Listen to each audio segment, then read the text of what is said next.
My brother lost his job along with all his savings several months ago, and soon after he asked me if it would be okay if he and his wife stayed with me until they could afford their own place again. I hesitated at first, considering I only have a one-bedroom apartment, but according to them they had no other options, so of course I invited them over and bought a blow-up mattress for the living room. For the first month things were manageable, although admittedly cramped. Then my brother told me that sleeping on the mattress was giving him back pains. So he asked if he could buy a small double bed for the living room. The living room is by far the biggest room I have, so I told him that would be fine as long as there was still room for my couch, TV, bookshelves. The living room is also connected to my kitchen in an open plan style. So I reminded my brother to leave walking space around the bed. It's now been 2 months and things have gotten a lot worse. When they first moved in, I would still use the living room every day to unwind on the couch after work. Now whenever I go in, there's a strange vibe like I'm intruding. My brother and his wife are often sitting in bed together when I go in. I always knock and stare at me pointedly until I leave. Sometimes when I sit down they will directly ask me for some alone time and say they would like the room to themselves. This came to a head yesterday when my sister-in-law messaged me with a timetable she'd made of when it would be a good time for me to use the living room. The timetable basically says that they will allow me into the room for an hour each evening, plus 20 minutes around meal times. I basically shut her down instantly and told her there was no way I'd be following the timetable since in the end it's my apartment. She sent me back a huge message with a dozen paragraphs about how my constant presence was ruining her marriage with my brother and they feel like they have no privacy. I tried to talk this over with my brother that night, but when I got home neither my brother //SIL were talking to me. So he's clearly just as pissed. Today an Amazon parcel arrived for my brother with a lock for the living room door, which I told him there's absolutely no way I will allow him to install. My brother says I'm creepy for wanting constant access to where they sleep and he's insisting on installing the lock anyway. I used to work on a small team for a division of a multinational company. We used to primarily be staffed by what were called old-timers. Basically people who were close to being of a pensionable age who didn't want the hustle. That culture shifted and a lot of young blood has been brought in. I formerly worked there and was given a lateral move out. A colleague, Tina, still works there. Recently an opening for director came up and Tina came to me for help. She's been doing overtime and working hard to get noticed for this position. She's well qualified for it and has extensive experience at the company, so she was given a chance to interview for it. Tina is a single mother who has overcome poverty in childhood, racists //bigots in the industry, and worked hard to support her kids. She's had health issues but always fought hard. Tina is tenacious and hardworking, but there are issues. She struggles in some areas, and while she'd definitely make a great director as she's contentious, kind and courteous, the role is evolving and may be a bit of a stretch. Nonetheless, I helped her with her application and presentation. Beyond being colleagues, she and I are friends. We spend a lot of time outside of work together. We're the only women of color in our respective areas, and share a lot of our deep feelings and thoughts. She worked hard and put together a good presentation. I was really proud of her. She presented this morning at 9:30 and got through it and was out by 10 o'clock. Most of the other applicants were internal and interviewed yesterday, but one person was recommended by a senior VP in a different department. The guy who was recommended is a 30-year-old hotshot. I think he may actually be in his late 20s. He will soon graduate from an Ivy League MBA and is the definition of corporate style. They gave him a last-minute presentation slot immediately following Tina. I attended all of the presentations. I am not on the hiring committee, but was there to support Tina and see how the presentations went. When the hotshot gave his presentation, it wasn't even close.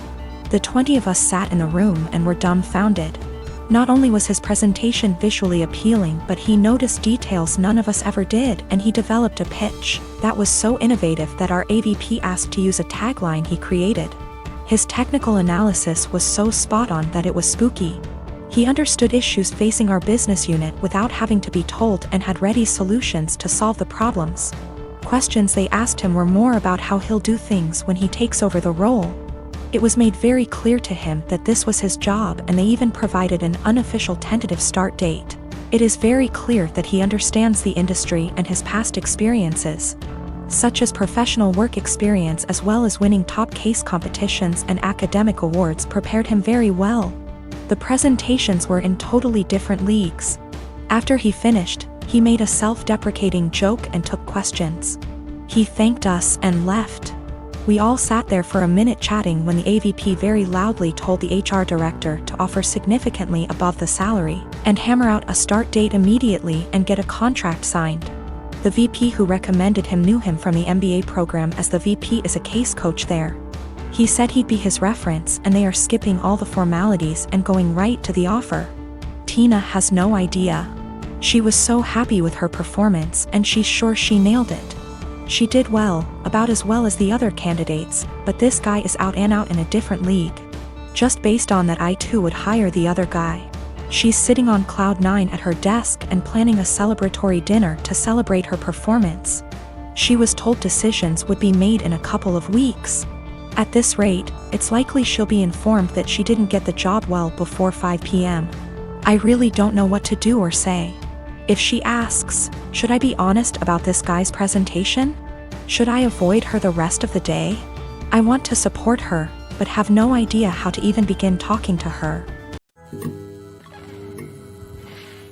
I've been married to my wife for 10 years and we're a mixed race couple. I'm Asian and she's Caucasian. I've gotten along with her family, MIL, BIL, SIL, but I always felt like her father-in-law and other sister-in-law, Sarah, never liked me. I'm a professionally trained chef with 15+ years of experience, and I work at a high-end Chinese restaurant, a spin-off of a popular one in Beijing, in a large US city. My crew and I have won several awards, and I've been explicitly told I'll be the next executive chef. Sarah is also a professionally trained chef and works at a popular upscale French restaurant in the city. She constantly brags about it and, no joke, compares herself out loud to Ramsay and Bourdain. Whenever I'm at my mother-in-law and FIL's house and helping out in the kitchen, Sarah is always criticizing everything I do. Whether it's chopping, braising, marinating, etc., she always butts in with comments like, I think you should actually do X like this. I've been patient for my wife and sidestepping those comments, saying things like, thanks, but I think I'll stick to the way I do it. Things came to a head 2 weeks ago when my wife, FIL, MIL, and I were in her parents' kitchen prepping dinner for my MIL's birthday. We were running a bit behind, so things were heated, which I kind of like because it reminded me of work. And that's when Sarah walked in. She took one look at what I was doing, scoffed, and said something like, oh wow, okay, so that's not the right way of doing things. It hit a nerve, and I pretty sternly told her to stop criticizing my cooking and that I'm also a chef like her. She laughed and said making kung pao chicken at some Chinese restaurant doesn't count.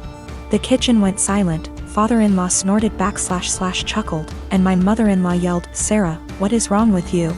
I stopped what I was doing, swore at her and called her a racist piece of shit, apologized to my mother-in-law for not being able to stay, and left for home with my wife.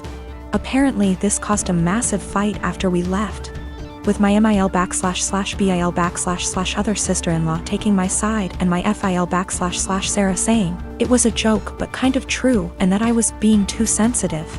The extended family somehow got wind of this, and now everyone is arguing and taking sides, with my wife even getting texts from some her cousins apologizing for Sarah's behavior. Despite being on my side, my wife is begging me to apologize so that the fighting will stop, but I refuse to because Sarah and her blatant racism.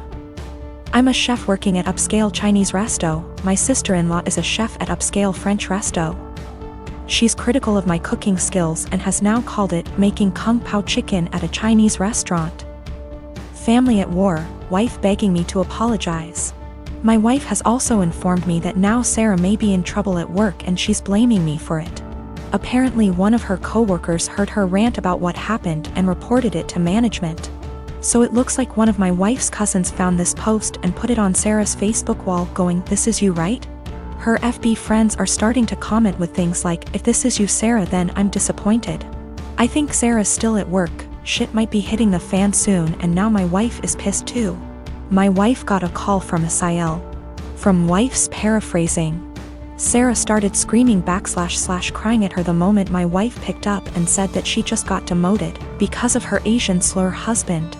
Apparently some of her coworkers have her on FB and showed the post to management, which combined with her earlier rant, double whammied her back to being a line cook, and now she might get fired. My wife solidly on my side after taking the verbal abuse from Sarah.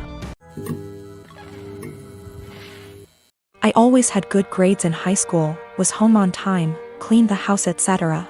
I never had problems with my parents before this. I went to med school, still living with parents when I was 20. I dated someone who was 23. Dad was against this because B does not believe in dating people far older than you, so like don't date far from your own age.